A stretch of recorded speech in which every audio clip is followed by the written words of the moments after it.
Thanks to Squarespace for sponsoring this video. How strong at calisthenics are you? We might ask questions like, how many pull-ups can you do? But we all know that you're only as strong as your weakest link. Today I've got 3 simple stress tests that I believe every calisthenics athlete should aim to master to maximize their strength potential.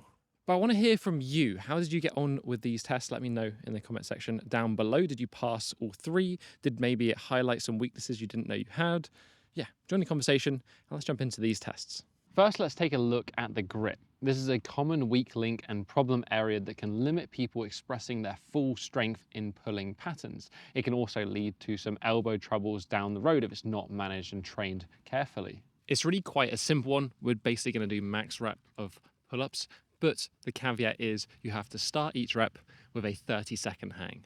So hop up, shoulder width, pronated grip, and hang for 30 seconds. Just relax, and then we're going to perform our first pull-up.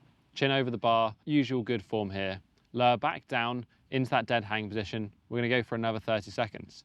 If you can make it to the end, perform another pull-up. You either keep going until you can't hold that 30 seconds or you cannot perform the pull-up following. Dan says that 2 is a good score here, and if you can manage 4 reps, then you've kind of maxed out grip strength and all the benefits that this drill allows. Managed to complete all 4 in the end, but my forearms and grip are screaming. Next, let's take a look at the external rotators. Made up of 3 muscles, the teres minor, supraspinatus, and infraspinatus. These provide support and help to stabilize your shoulder. They do need to be developed in balance with your pushing strength as they help to oppose during these movements. I've got an entire video on this particular one, so I'll link that in the description down below.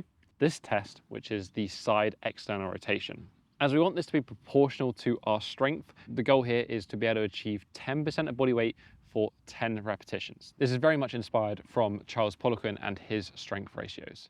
I wouldn't recommend starting out with your 10% of body weight. Instead, choose a lighter weight and perform a couple of warm-up sets to get a feeling of what you could perform for 10 repetitions. When performing this one, we want to make sure that our elbow is at shoulder width, it's going to be placed on the knee, and it's going to be at 90 degrees to our shoulder.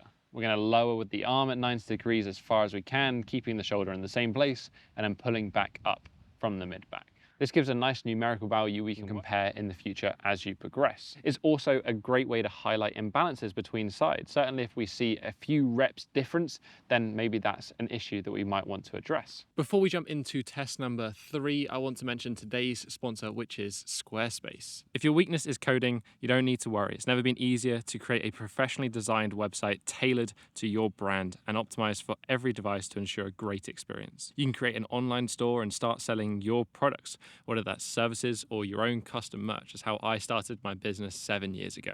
Like training, we want to keep track. With end-to-end analytics, you can learn what works and build your business better. You can go to squarespace.com to start your free trial, and when you're ready to go live, you can use this link and get 10% off your first website or domain. Let's get back to the tests. The final tests we're going to look at are for the traps. Now, these act like the glutes for the upper body, so whether you just want to hold a handstand or you want to perform handstand-related strength skills like the press or a push-up, then these are absolutely essential to develop. To test your strength here, we are going to use a handstand, and that's going to be in the form of a tuck handstand against the wall. This removes any balancing component, so we can focus on just pushing.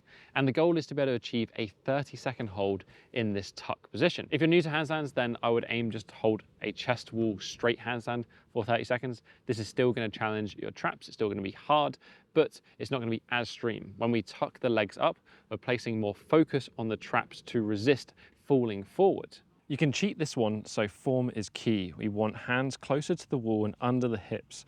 Too far out means you can sink into the wall. And when tucking down, we're aiming for a 90-degree angle between the hip. Doesn't need to be perfect, but lower is going to be harder. Elbows should be locked out and shoulders pushing as tall and open as possible. Now, this isn't just a test of strength, this is also a test of flexibility. If you really struggle to lift your arms overhead, then you're going to suffer here. So it's going to highlight a weakness, whether that be strength or flexibility. Now, it's useful to know what we're bad at, but we also want to know what to do about it. So for each of these tests, what I'll do in the description down below is link to a video that is useful and kind of gives guidance as to how to go about correcting and improving it. Again, everything is going to be linked in the description. Whilst you're down there, let me know how you got on with the tests in the comments. If you enjoyed this one, you can hit the thumbs up button and say subscribe if you don't want to miss out on any more future videos. Other than that, catch you next one. Have a strong week.